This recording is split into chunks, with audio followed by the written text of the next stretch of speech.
let's jump in. Hi, everyone. My name's Ben Mattis. I'm really excited to be here today and talk to you about some exciting stuff and some exciting research and thinking that we're doing at Rovio. Hopefully you'll find it interesting as well. And if you do, obviously, stick around after the presentation because happy to answer your questions. But without further ado, let's jump in. I'm just going to share my screen here. And away we go. So the title of the talk, it's a bit of a mouthful. Maturation, Metaverses, and more.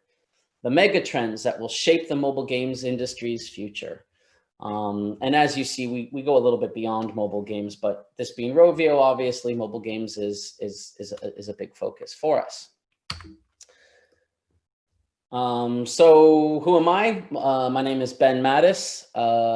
My title at Rovio is Head of Studio and VP of the Future of Games initiative.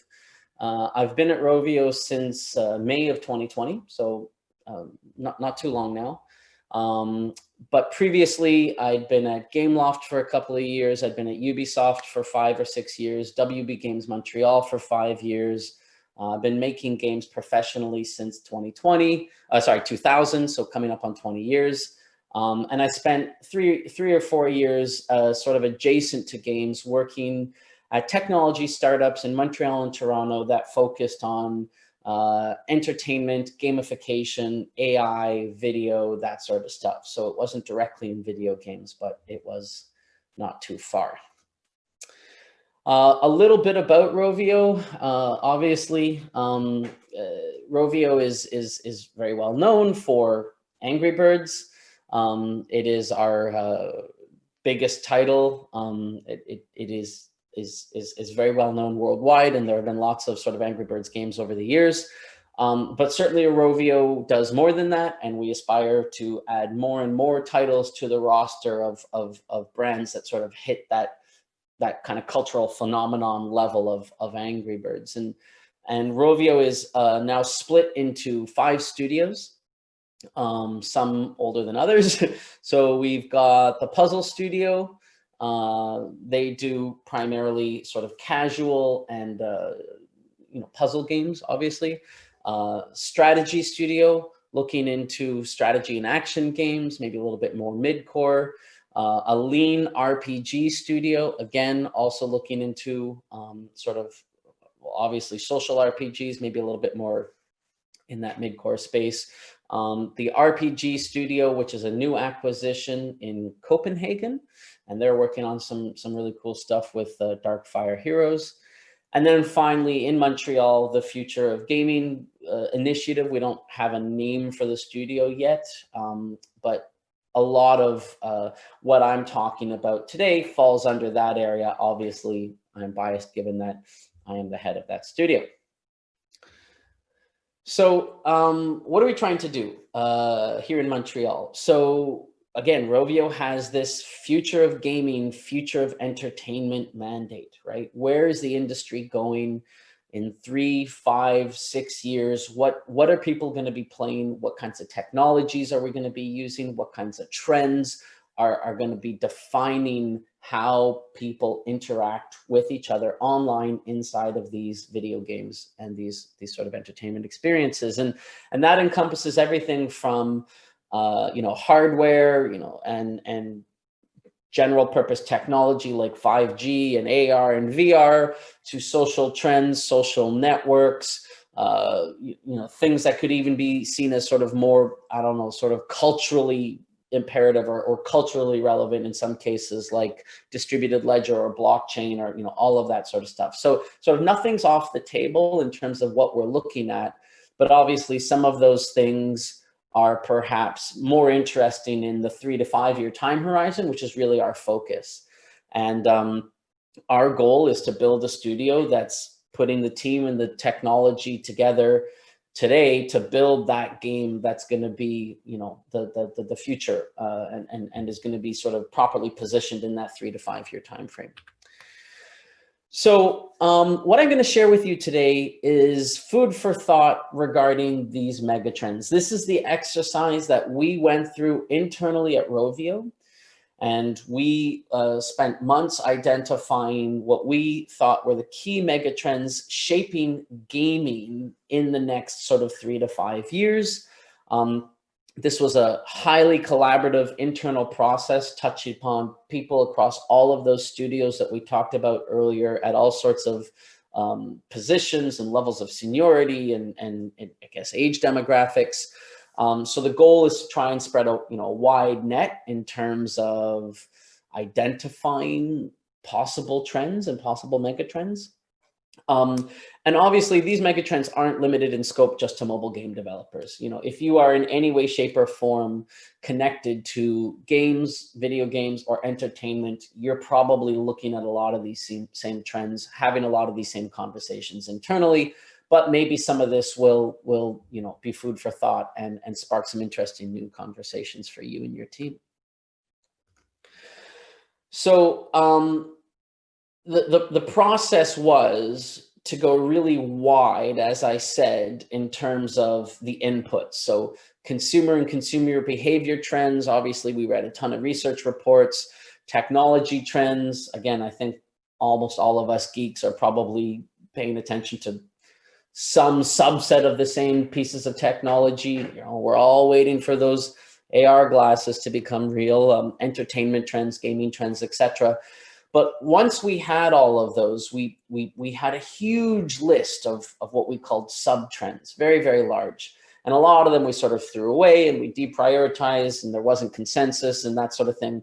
And those sub-trends started to, congeal together into these 4 mega trends. And that's really going to be the spine of the presentation today. So industry maturation, the metaverse, and I guess as a subtopic, this idea of the digital extension of the self, or maybe even the sort of digital twin, collective engagement, and then finally accessible, personable, and curated entertainment. So those are our 4 big pillars, and I'll dive deep into all 4 of those pillars over the next half an hour or so.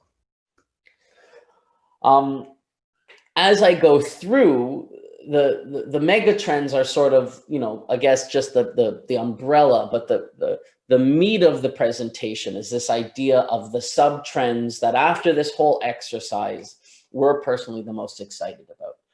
So today I'm going to be talking about transforming the user acquisition landscape, or the transformation, I guess, of the user acquisition landscape, how hit games can become engagement black holes, the dominance of games as a service, perhaps even the rise of games as a platform. Overwhelming choice focuses on familiar, consolidation, user-generated content, games as a social spaces, etc., etc. You all can read. I'm going to go through all of those point by point. All right, let's start with megatrend number 1, industry maturation. So it's no secret, acquiring users to mobile games is not the same today as it was 5 years ago, and it's not going to be the same next year as it was today.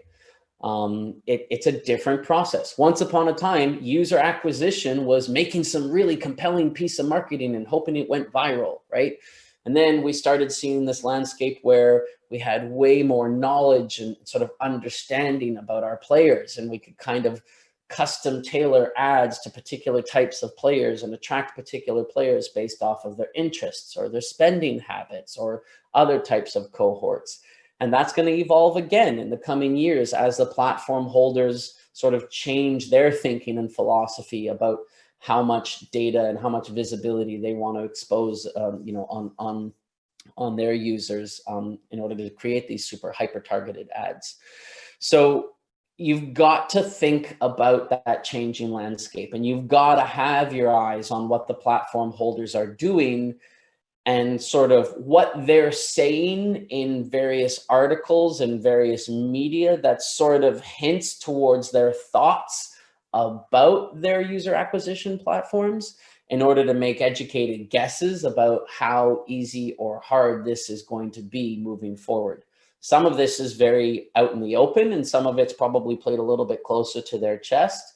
But for sure, you know, if all of your eggs are in the performance marketing basket in a year or so, that's going to be different, right? You're going to need to think about how you're evolving there. So that's definitely a place that we're putting some thought into.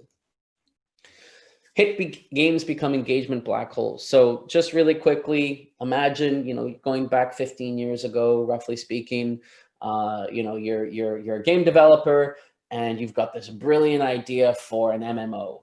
And you're like, oh man, it's a great fantasy MMO. It's going to be amazing. It's going to be so good, great graphics and awesome. Yay. And you ship it and it thuds because nobody is leaving World of Warcraft, right? They are a black hole. They've got an event horizon out of which it is impossible to escape because all their friends are playing. They've got their level 60 characters and their epic gear and their mounts. They've made friendships, maybe they've made relationships inside of this world, and trying to pull them out across over to your new game is almost impossible.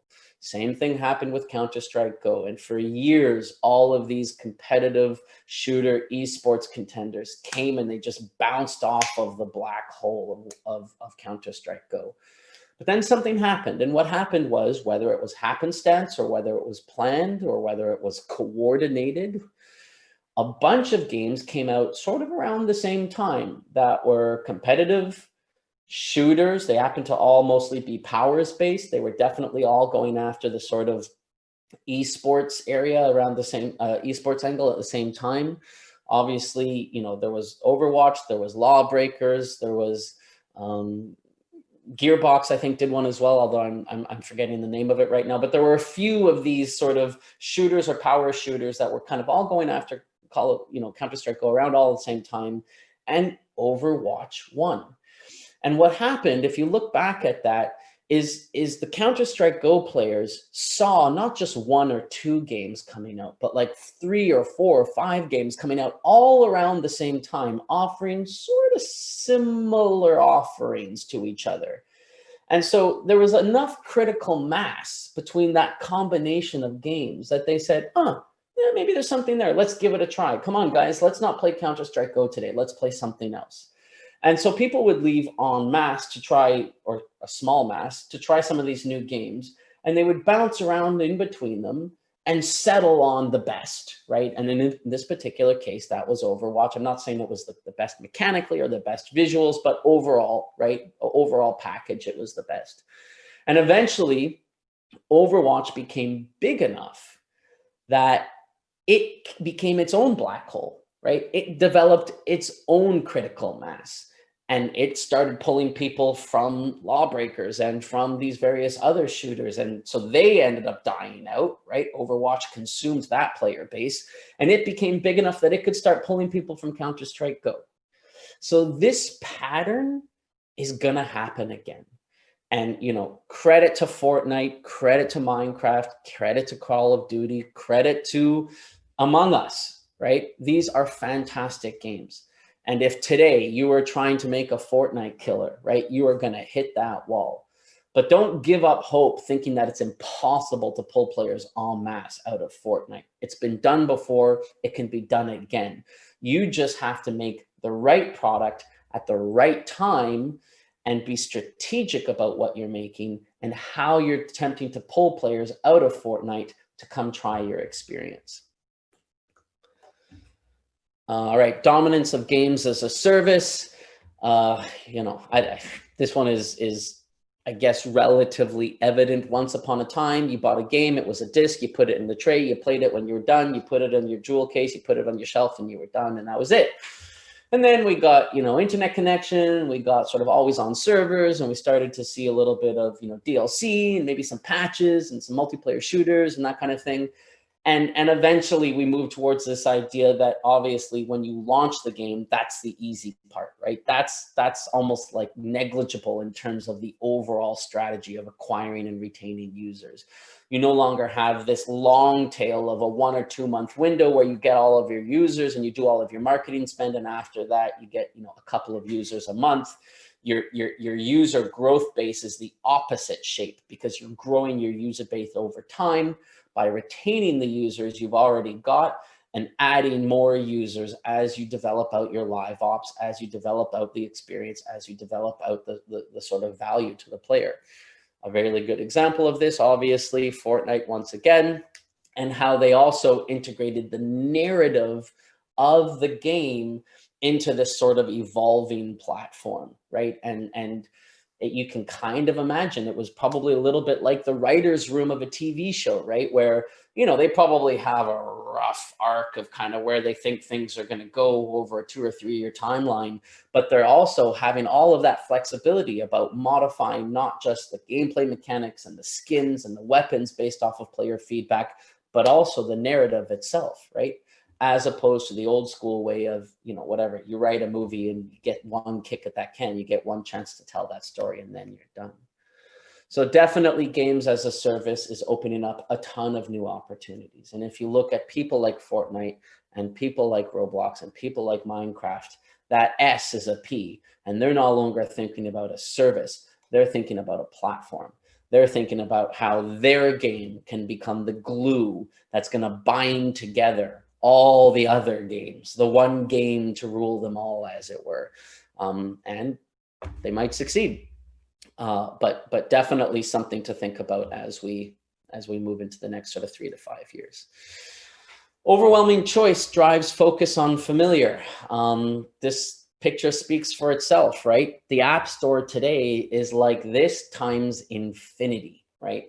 You come in and it's just like, oh my God, I don't know which beer to drink. There's too much choice. Forget it. I'll just drink Heineken again. And if you are trying to do something super original and super unique and super creative in a world where there's almost infinite choice on the App Store or infinite choice on the Google Play Store, discoverability is going to be a really hard problem for you. You need to think about how you can piggyback off of some of the familiar that people know and like in order to help stand out from this mass of beer selection. I'm not saying just make sequels, and I'm not saying everyone should make branded games, obviously, and I'm not saying we should all just copy the same mechanics, because clearly then we would just be making garbage. But I'm just saying, you know, you need to be cognizant of this. Consumers have more choice than ever.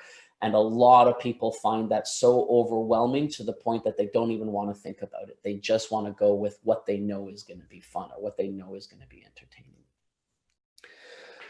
Consolidation. I mean, look, we're seeing this at an accelerated rate. The little indie developers are getting swallowed up by the medium-sized developers, and the medium-sized developers are getting swallowed up by the mega developers. And it's never happened with more frequency than it did in 2019 and 2020, and it's likely to only pick up pace. There's benefits and there's problems with that. Obviously, it can mean a sort of normalization a little bit of the kinds of content that gets created. It can sort of lower the risk taking. But the good news is there's always room for more little guys and more indies and more medium-sized companies to form up. But certainly be aware of the fact that the big are getting bigger, and they're not always doing that through organic creation. There's a huge amount of acquisition happening right now in order to build out their portfolio, and be aware of that fact when kind of planning your strategy for the next 5 years, because there's going to be a ton of consolidation in the market. All right, let's get on to point number 2. So the metaverse, or the digital extension of self. Now, I'm not going to get into sort of all of this nitty-gritty discussion about what the metaverse is and what it isn't, and does it have to be able to have an economy system, and do people have to be able to make money, and all of that sort of stuff. That's a sort of academic discussion for another day. Happy to have that conversation with people in the Q&A. I'm using metaverse to more or less describe the fact that more and more games are becoming places where people spend lots of time. COVID obviously helped, but this trend was on the uptick even before COVID. And that more and more, they're going to these places to not just play the game in question. So when I say metaverse, I'm not necessarily talking about you doing your banking inside of Roblox, but I am talking about the fact that you go to Roblox and you don't just play Roblox, that there's other stuff there for you. So let's start with number one, user-generated content.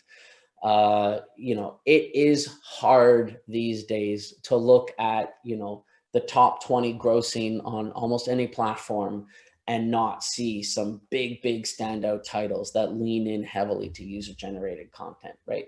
When you think about Fortnite and creative mode, when you think about Minecraft, when you think about Animal Crossing, when you think about Roblox, these titles lean in heavily to the fact that user-generated content allows you access to effectively unbounded creativity, right? It's almost infinite. Now, yes, it means you're going to have some garbage and you're going to have the long tail and you're going to have lots of people making effectively dick pics. Sorry, hope I can say that.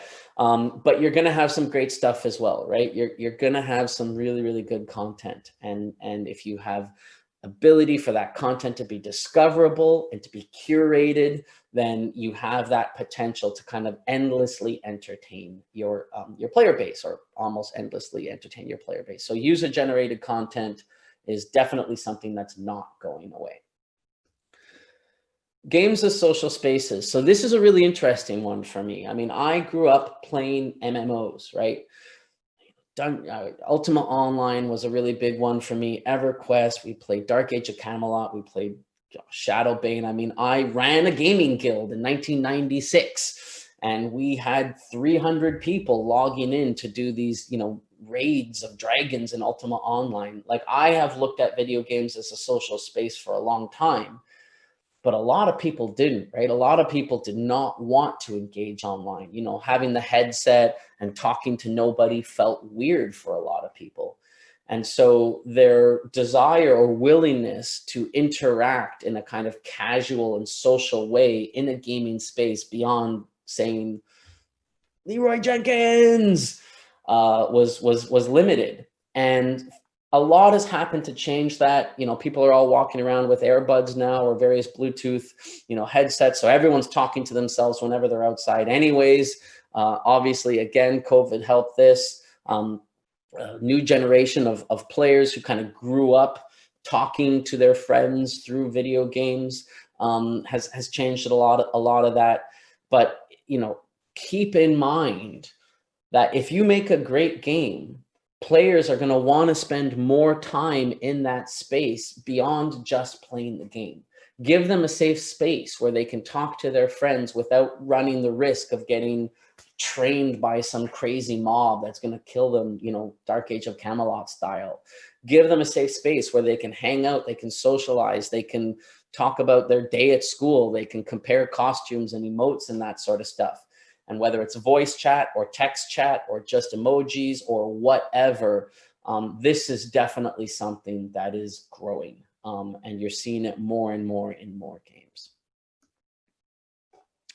So games as crossover platforms. Obviously, you know, if we look back at 2020, Fortnite was a standout here. You know, there was the Travis Scott concert. That was a really big deal. There was Christopher Nolan stuff, you know, the Tenet trailer, and then eventually the Tenet movie. That was perhaps a little bit of a lesser deal, you know, but still, you know, big nonetheless. And it's not just Fortnite, right? You know, Roblox has been doing some really interesting brand crossover stuff with, for example, Warner Brothers, my old stomping grounds. They did some really cool stuff with Wonder Woman in advance of the upcoming, you know, Wonder Woman movie, whenever that thing ends up coming out. And just in the last couple of weeks, you saw some fantastic stuff with politicians, right?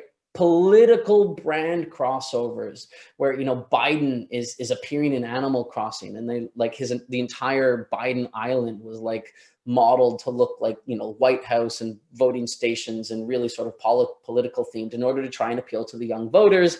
And then obviously AOC in Among Us was, you know, I think it broke all Twitch streaming records or something like that. So, I mean, if you don't think that in America, Democrats just won a lot of votes with these really sort of on brand and carefully curated crossover engagements, I'm happy to debate that with you in the Q&A period, but I really think that those were smart moves. And so brands want to talk to Gen Z where Gen Z is, for example. And Gen Z is not on Facebook, right? If you want to talk to Gen Z, you don't do it by buying Facebook ads, right? You do it by appearing in the games that they're playing. And so creating a space where brands can come in and have a sort of authentic interaction, which they're all looking for, with that incredibly valuable demographic, Gen Z, and a little bit more on that in the next slide, that's going to open up a lot of opportunities. So Gen Z is digital native. If you haven't yet heard the term, Gen Z is the follow-up to millennials, or what some people call Gen Y. Gen Z are currently born, they're between 12 and 17 years old, roughly speaking. Some people say it's anyone born before 2000. Some people go a little bit earlier than that, but it's in that range. Let's say between 12 and 20, right? Between 12 and 20, you're Gen Z. This is going to become the largest demographic in the world. It's going to outsize, it's going to be larger than millennials. So obviously they're the next big thing for brands and marketing. Their spending power is only increasing, and they grew up in a world where they didn't have cell phones, and they always had internet, and they always had Facebook, and they always had Instagram and whatnot. So it's the only world that they know. And so the walls of real versus digital that some of us old 40-year-old farts might still see as being really kind of like real and hard and harsh, and it's like you can't break through that. That's a very firm divide. They don't see it that way.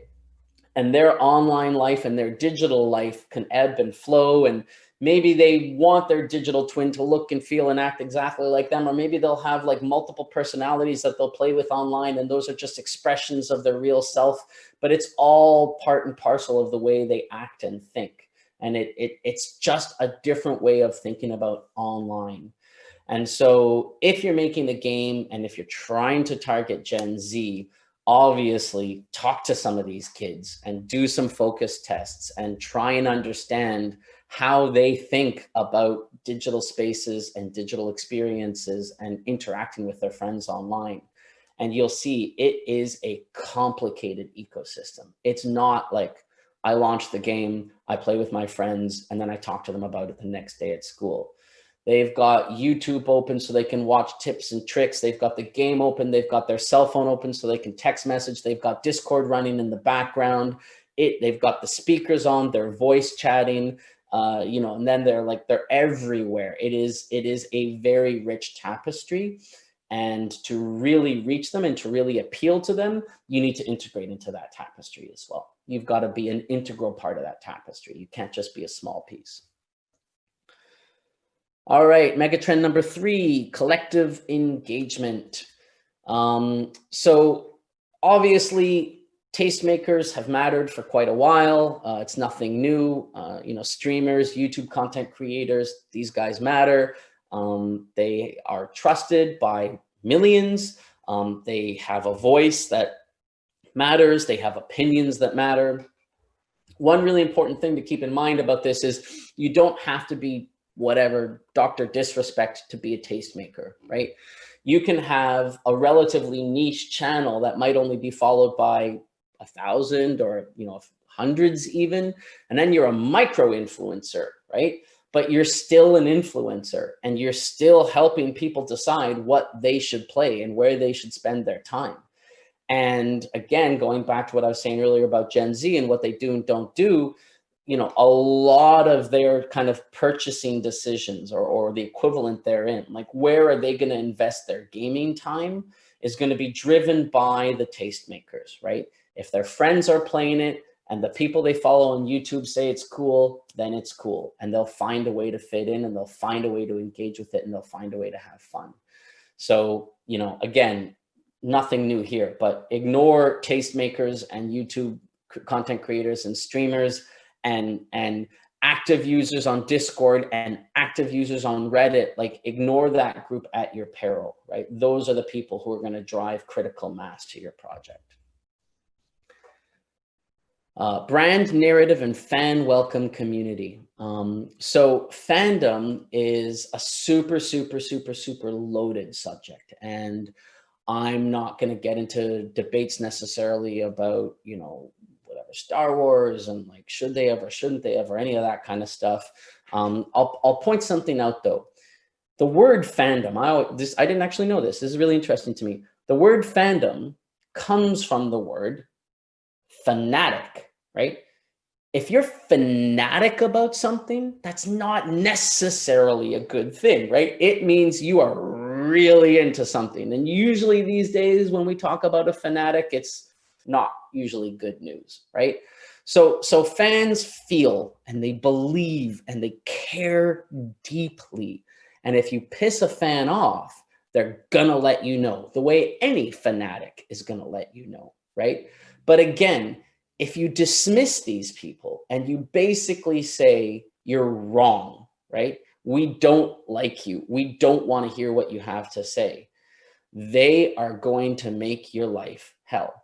And they're going to be heard because they are by far the most vocal. Now, that's not to say that you've got to celebrate the trolls and you've got to give them a soapbox to stand up on and yell and shout at all the other people and just completely troll and be toxic inside your community. I mean, obviously, we can't allow toxic behavior. We've got to shut that down. But try and find a way to create content that creates that fandom because it's good, right? If they love your content that much that they are willing to stand up on that soapbox, you've got them, right? You've got them engaged and they will drive organic growth and they will drive virality. Now it's going to be a lot of work to keep them on track and keep them engaged and make sure they're not toxic and all of that sort of stuff. But the brands moving things forward are brands that are doing really, really well with this sort of brand narrative fan welcome community. And I mean, one standout example that a lot of people were talking about over the summer is a game called Blazeball. I don't know if you've played Blazeball, but I think I'm pronouncing it right. Maybe it's Blazeball. It's either Blazeball or Blazeball. But the video game part was like really basic. It's basically, you know, it's like a button clicking website with a bunch of stats and numbers. Like it's not a super engaging game on its own. What's incredibly engaging is the community, unless you're a huge baseball fan, is the community that revolved, that grew up around it, that created this huge meta narrative about it.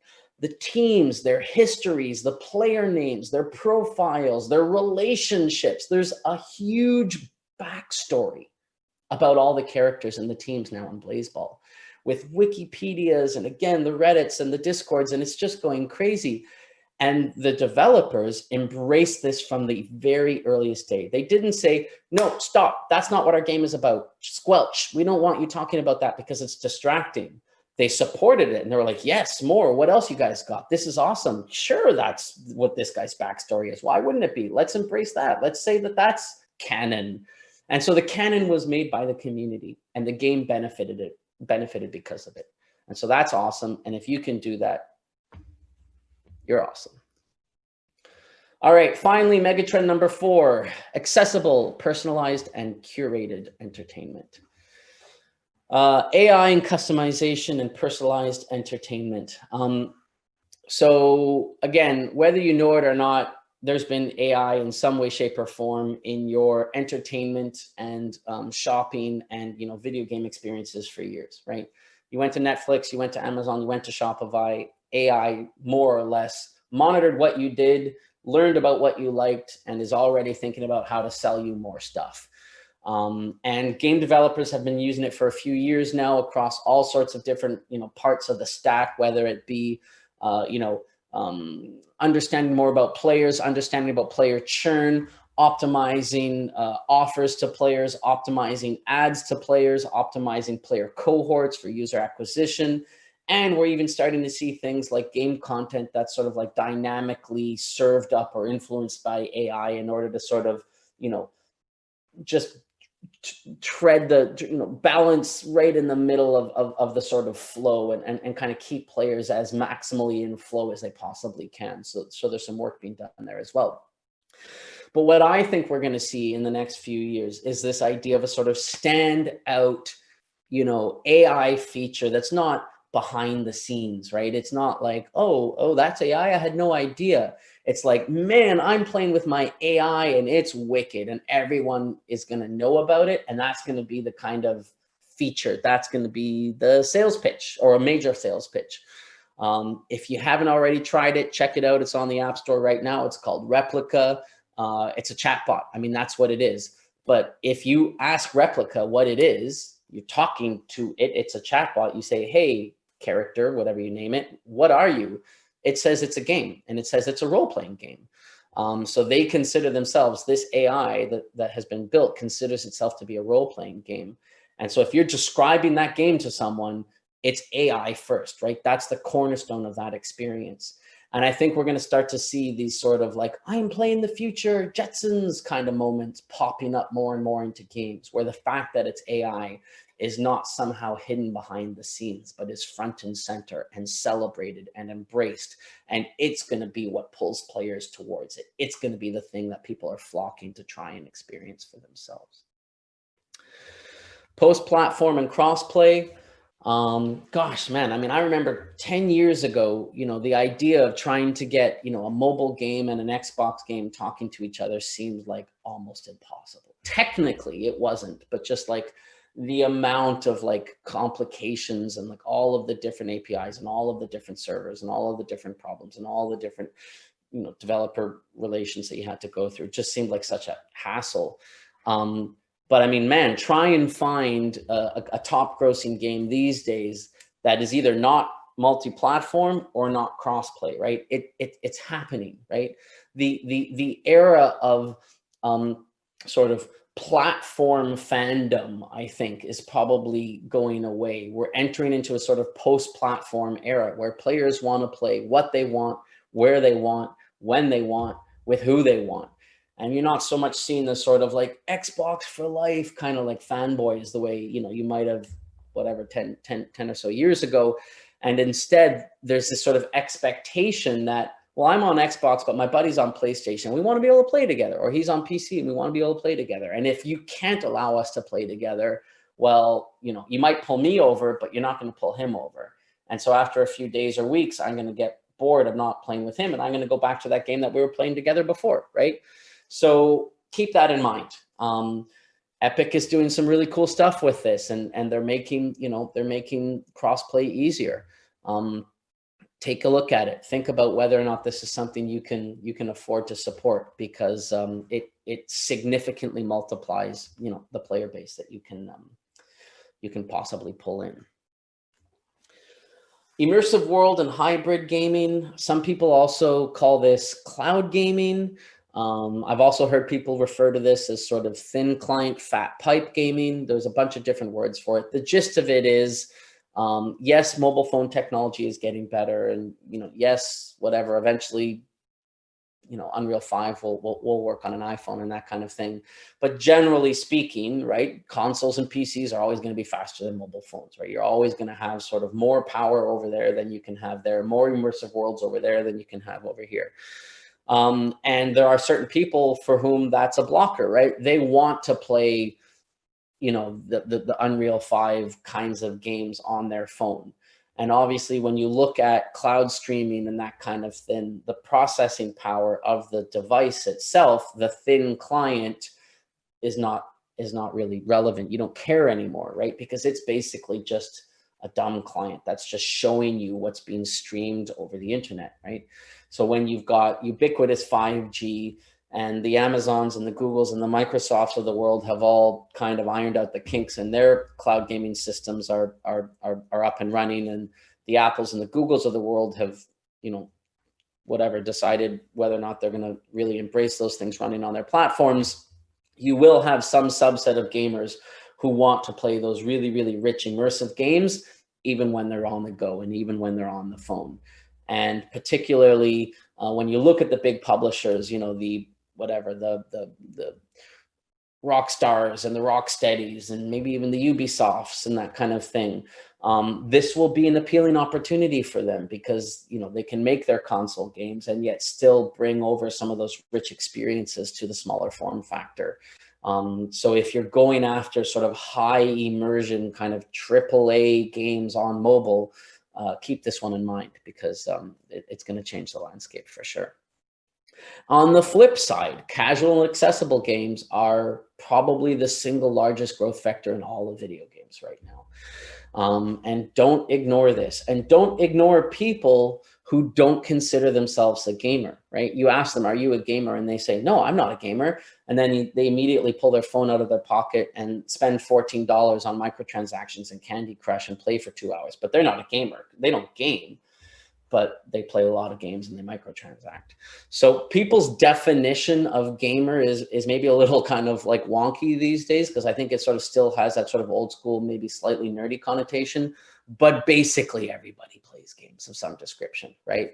And casual is the biggest growth vector there. So it's a huge opportunity, and there's a lot of users in that space, and there's a lot of niche and hybrid opportunities to explore inside casual space. There's also a lot of competition. There's a lot of big players in that space, but don't dismiss it. Don't sort of fall into the trap of thinking those aren't real games, because they are. They dominate a huge amount of attention. They dominate a huge amount of mind share and spend. And then I guess voice interaction is one of the last ones for me. If you haven't seen this movie, I highly recommend it. It's one of my all-time favorite movies. It's called Her. It stars Joaquin Phoenix as this guy, and he falls in love with an AI voice assistant voiced by Scarlett Johansson, who speaks to him through his earpieces. The technology of this fictional world, which predates the Apple AirPods by a few years, is that all the AI is in the cloud, and all the interaction with this AI is through these earpieces. And it's a really interesting sort of reminder of the fact that the #1 user interaction vehicle that we all have and have had since dawn immemorial has been voice, right?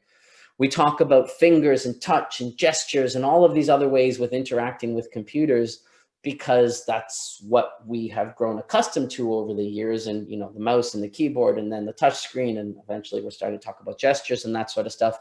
But at the end of the day, talking to your computer and saying, send my NPC, send my AI support character over that hill and take the bunker, is the most natural user interface there is.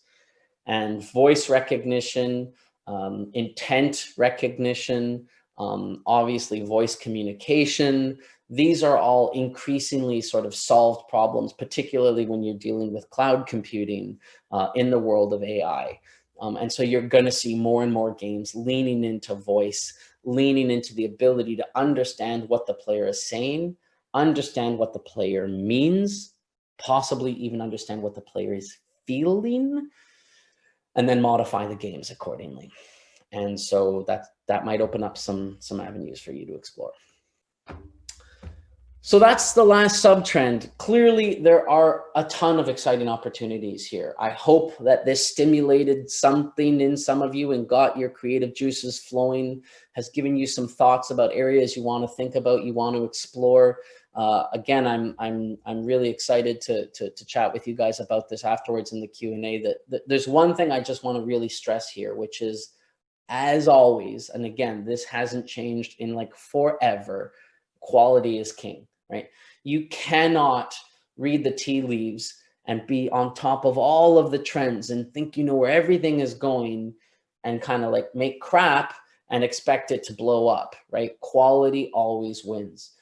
But it doesn't mean discoverability, and it doesn't mean sustained engagement, right? And it doesn't mean you're going to get the kinds of attention you deserve. So quality is not enough anymore. You've got to be smart as well. But you can't only be smart and not have the quality. You've got to have both. So you guys are going to bring the quality, and hopefully this presentation did a little bit to stimulate some of the kinds of trends you should be thinking about and paying attention to make sure that this amazing game you're making is going to attract attention, sustained attention, and grow. Yeah, all right. Final slide, shameless plug. Again, I'm the head of studio of Rovio Montreal. If any of this stuff sounded cool and you think that this is the kind of stuff you live and breathe and you absolutely want to spend all day thinking about and talking about this kind of stuff, get in touch. We're hiring across almost all disciplines in 2021. My email address is down here, ben.mattis@rovio.com. And again, looking forward to talking to you guys soon. That is it. So now I will stop sharing my screen, and I guess in a couple of seconds, we're going to be handing it over to Catelin, who's going to be asking some questions, and I look forward to that. So cool. Thanks all.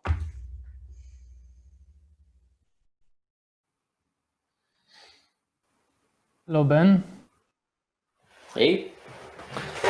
Welcome to the live stream. That was a great presentation, a lot of insight, and I loved how this connected to some of the stuff that was being discussed earlier, such as voice games, but also some topics that are coming up later, like cloud gaming.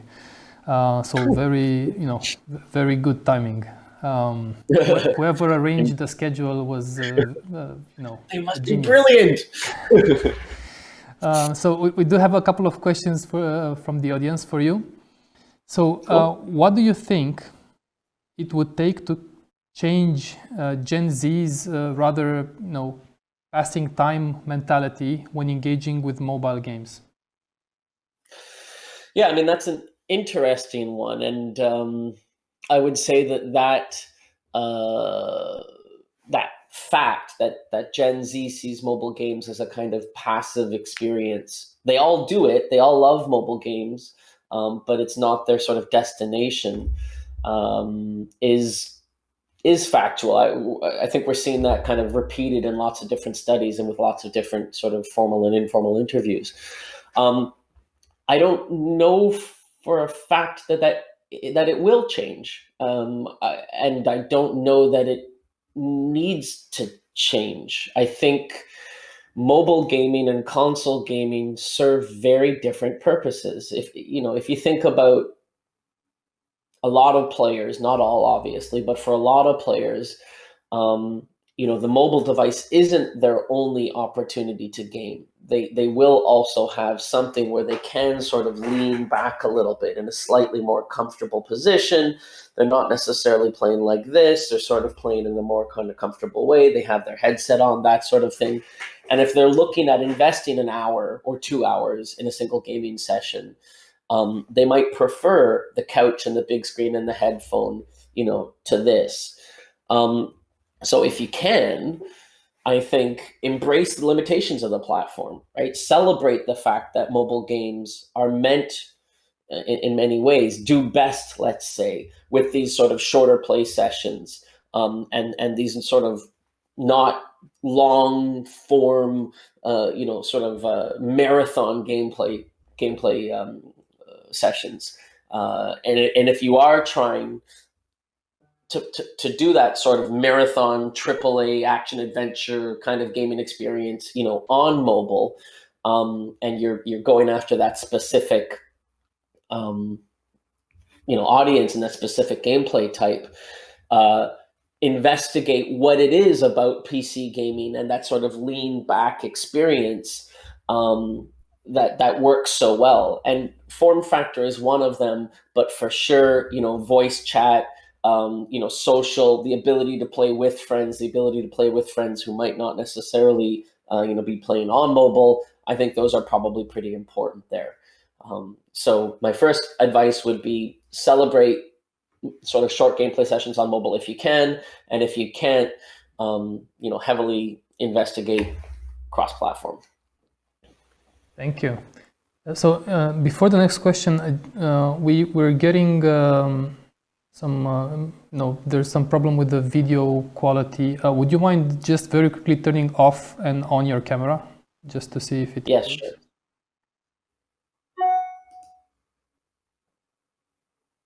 Is that any better? I don't think so, but okay, never mind. It's important that we see you, even though it's very pixelized. It's like I see that it's very pixely, but I'm not really sure why. Don't worry about it. Okay, sorry It's about that, much everyone. more important to listen to you. So do you see AI and machine learning Trojan horsing predatory monetization practices? Are designers the ones responsible for resolving this issue?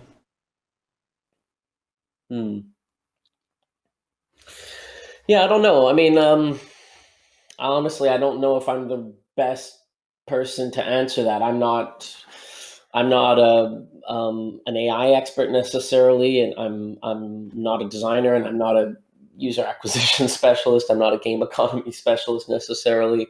Um, uh, so I don't know that I can give a great answer to that question, other than to say, like most things in video games, I don't think it ever falls on the shoulders of one particular individual or one particular department to solve those complicated questions. I don't think it's the designers who are responsible. I think it would probably be a collaboration between design and tech and biz dev and sales and marketing and multiple stakeholders in order to figure out what's best for the game and for the company. Yeah, I rarely think it's one person or one department's job to solve these meatier questions. Fair enough.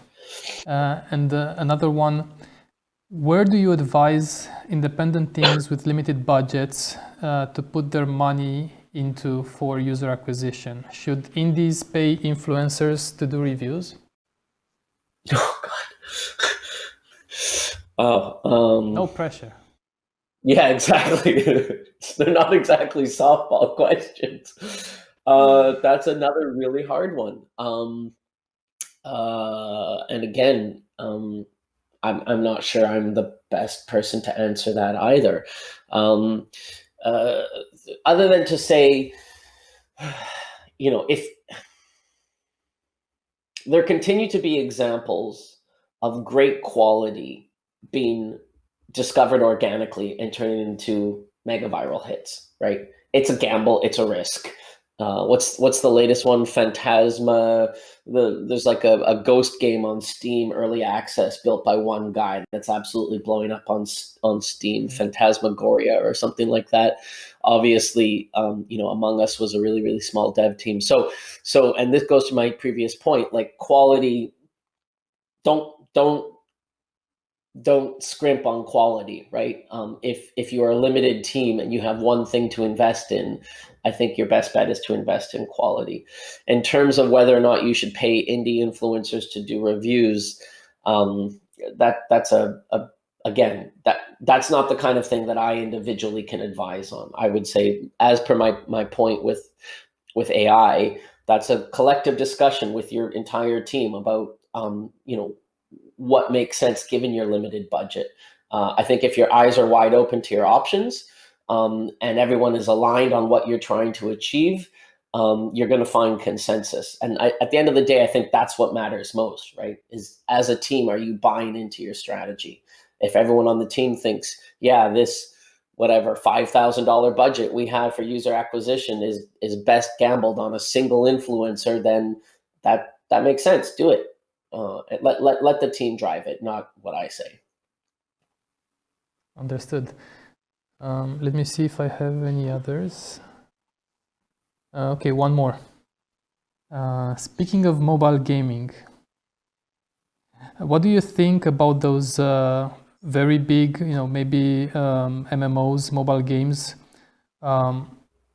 where the majority of players actually play the game on a PC with an emulator?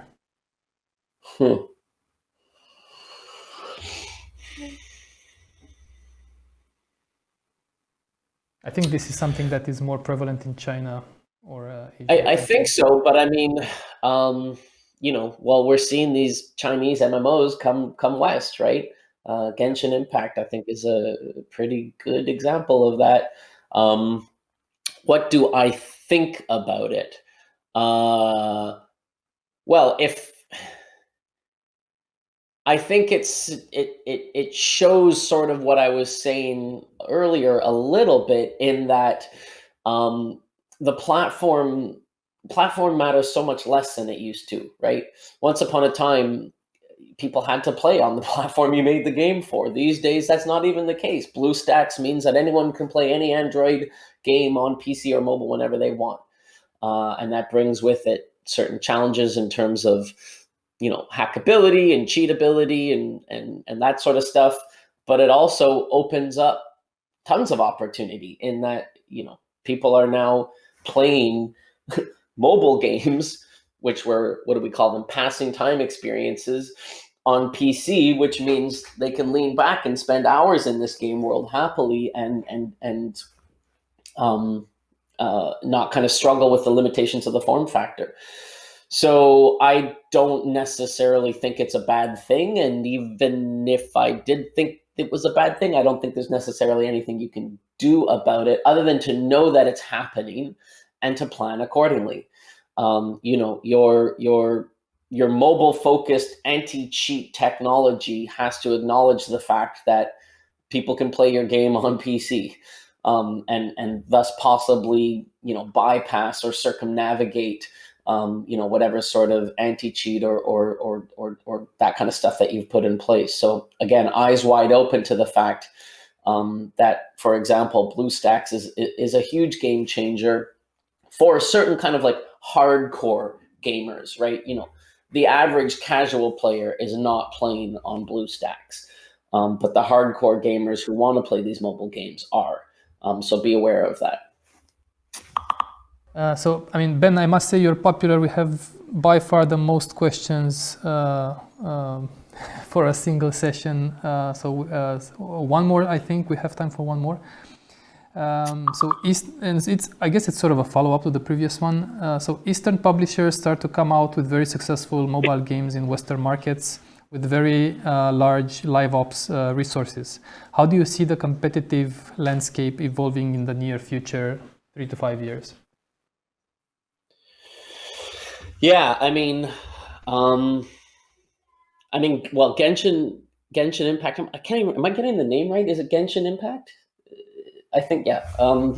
I would pronounce it the same. But okay, good. It's a bit of a game changer, and I wouldn't say that I've sort of fully wrapped my head around the implications of that. The reality is the dev team for a game like Genshin Impact rivals or exceeds a lot of AAA games, or at least certainly AA games, here in the Western market. I think they probably had over 100 devs work on that game, and who knows how long it was in production. That was a major investment and undertaking, and it's the kind of thing that is possibly facilitated by the Eastern or sort of Chinese game development market, where they have access to a huge quantity of resources and slightly different sort of unit economics in terms of like cost per employee and that sort of stuff. So they in terms of sort of infrastructure cost and in terms of what they can kind of throw at the table of a mobile game, we absolutely cannot take them for granted or just sort of ignore them. Up until somewhat recently, I think it's safe to say that they were primarily focused on what they knew, which was Eastern aesthetic, Eastern style, Eastern cultural influences. They were making games for their audience. I think Genshin Impact is an example of how they are beginning to internationalize and making products that appeal internationally.